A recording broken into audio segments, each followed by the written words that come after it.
my name is Dr. Uma Hassan, and let's continue our series on biological anthropology. So, we were discussing human evolution, right? And I have explained that how we do need to know that we are referring to human evolution with respect to biosocial characteristics. In my previous lectures, I have explained that how it is so very important to have holistic understanding of biological evolution, right? Now let's have quick revision before I'll explain some important elements of evolution today. See, when you'll see this topic, the theories of organic evolution, we need to know what had happened in the past.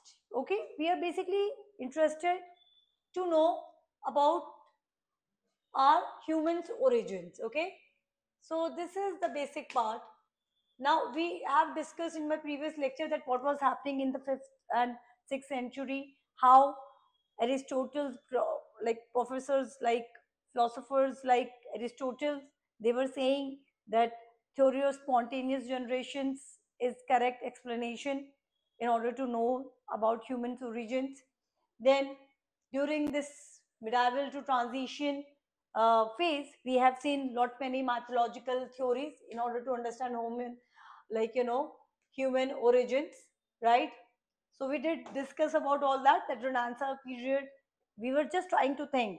In Enlightenment period, we were trying to think that how humans have evolved. Then I have explained about the definition of evolution by Herbert Spencer, that how in his book Principles of Sociology, Herbert Spencer has explained the term evolution. So the word evolution is derived from Latin word evolvo.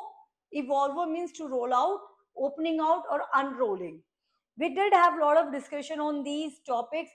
Please watch my series on biological evolution, human evolution, right? So I have explained that how Herbert Spencer has explained the term evolution in Principles of Sociology. So etymologically speaking, the word evolution means a continuing process of change from one state to another state, from one form to another form. So very beautifully I have tried to explain that how one form to another form changes, and how it is basically talking about continuous modification in an organism. So please refer to that video, you will have better understanding. And then I have explained that how in a scientific sense evolution refers to a process. Okay, so it is a process in which lower forms of life by gradual modification accumulated through successive generations millions of years give rise to higher forms of life, thereby generating organic diversity and organic progress. Okay, so this is what we are learning in evolution. What I'm doing right now, I am explaining the term evolution, and I'm what I'm doing, I'm giving summary of my previous lectures, okay, on it, so that you can understand that okay, today I am concluding that what actually the term evolution means. So I'm summarizing all the points. So before that, before summarizing it, I'm just explaining it. Okay, so as a result you can say that evolution, we are referring that how unicellular organism becomes multicellular complex organisms. Now in order to explain that, see, we are referring to human evolution, right?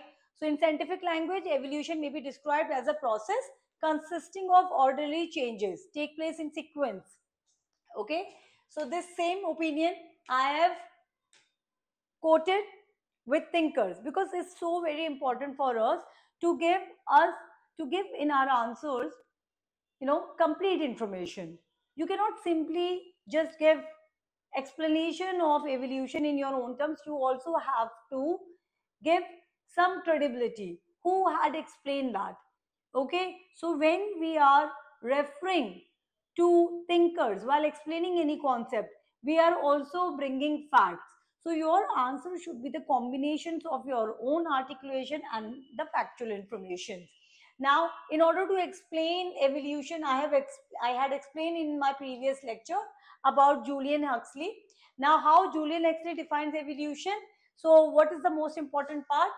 Directional and essentially irreversible process occurring in time, which in its course give rise to an increase of variety and increasingly high level of origination in its products. Then for Hardy and Weinberg depicts evolution as changes in the gene pools of populations. Okay, so they both have given very important information that how there is a changes in the gene pools of population, and that is what evolution is. Okay, then you have Buettner. Jonas defines its changes in gene frequencies between ancestral and descendant populations.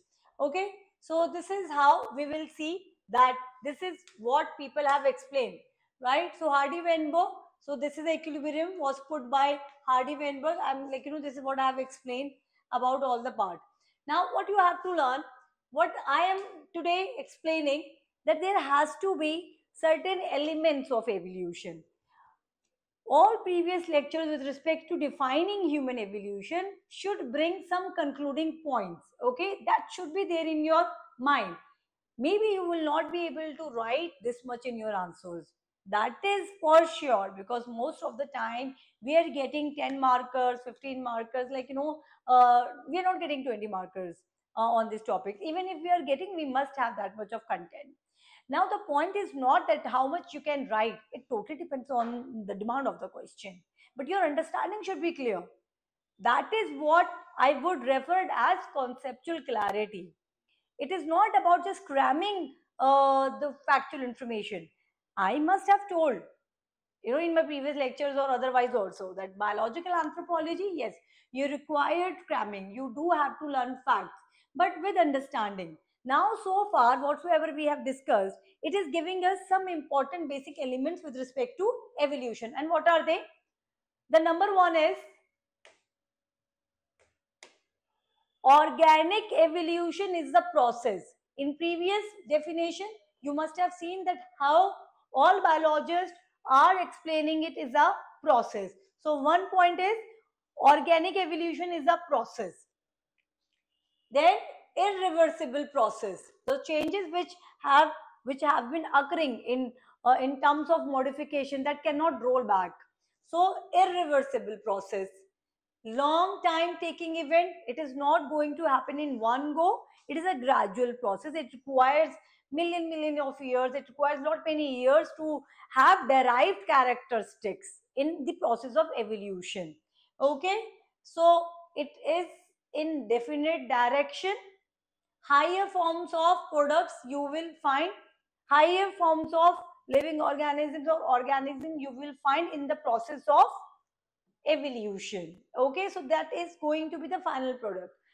Now it is in the process, so that means even today evolution is happening. Now what are important points with respect to evolution which you can explain, which you can show unique content in your notes? That it is, human evolution is not only about multiplication of organs. Okay, so when evolution is being explained to you, you would see that how different organs are growing, and then it is about that you would find various other organs or the parts. Now that is sure, but it is just not about multiplication of organs. It is also about proliferation of functions.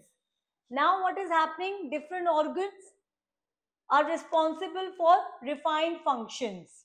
It is also about adaptations. Now when my brain is evolving, it is getting advanced, so different parts are going to be responsible for different functions. Okay, so temporal lobes will be having different function, parietal lobe will be having different function, you will have occipital lobes, that is going to be different, cerebrum is having different function, cerebellum is having different function, broca and wernicke area in your brain is having different functions. So that is what biology is. That is what you would see, that different regions, I'm just giving an example. Okay, so different region is evolving and developing, but at the same time, it is just not about the multiplication or growing. It is also about proliferation of functions. Okay, proliferation of function. This is what we need to know. Now, different organs are also getting trained, let's just say, or they are becoming more suitable for some sort of specific functions. So this is what you can add, but also proliferation of functions. Now another part, it is like coordination and integration among organs. Now this is so very important, guys. Coordination and integration. So it is like that human beings are like a system. That is what you will see, that your brain function is very much related to your hands, your neurons, everything. You have central nervous system, you have everything. It's coordinating your heart, your respiratory system, your digestive system, the way you are thinking, central nervous system, peripheral nervous systems, your nails, everything is coordinating so that you can function. And this is an analogy which actually helps you in future, like when I would be discussing social cultural part, that this is the way society is also functioning. That is why Emile Durkheim have argued, and Emile Durkheim was also a science student, he was also biologist, he was also trying to understand, he borrowed lot many concepts from Herbert Spencer, right? So evolution, when we are talking about that how biologically we are getting evolved in a manner where different parts are coordinating and integrating to function. And this is what theory of structural functionalism or functionalism in social cultural part. Okay, so this is how you would see the biosocial characteristics. Okay, so this is the most important part for all of us to understand. That is why I'm telling, I have been telling this, that biological anthropology is not biology. So when you are writing about this particular point, try to incorporate thinker's part as well. So this is how evolution refers to in social cultural part as well. And then after understanding this human evolution, we should move forward pre-Darwinian and Darwinian phase. And this is the mistake which aspirants are doing. They are straight away moving to pre-Darwinian, Darwinian, modern synthetic theory. But the point here is you need to have epistemological information with respect to evolution. So with this lecture, I have tried to complete that what is evolution, how you people should be writing it. This much of content is more than enough, sufficient for you to produce good answers. Okay, in coming lectures, I would be reflecting more on biosocial characteristics of this human evolution. Thank you. I hope you are liking my series. Keep liking it, referring to your friends, give comments so that I can also feel encouraged. You, if you're commenting, right? If you're commenting, then you are also giving validation to a teacher. Okay, that okay, whatever they are doing, you are liking it. So like it, comment it, or forward to students, because it will help also students who cannot afford coaching, who cannot go to some teachers, like anything. There are a lot many issues, so it would be like spreading the words. All right, thank you.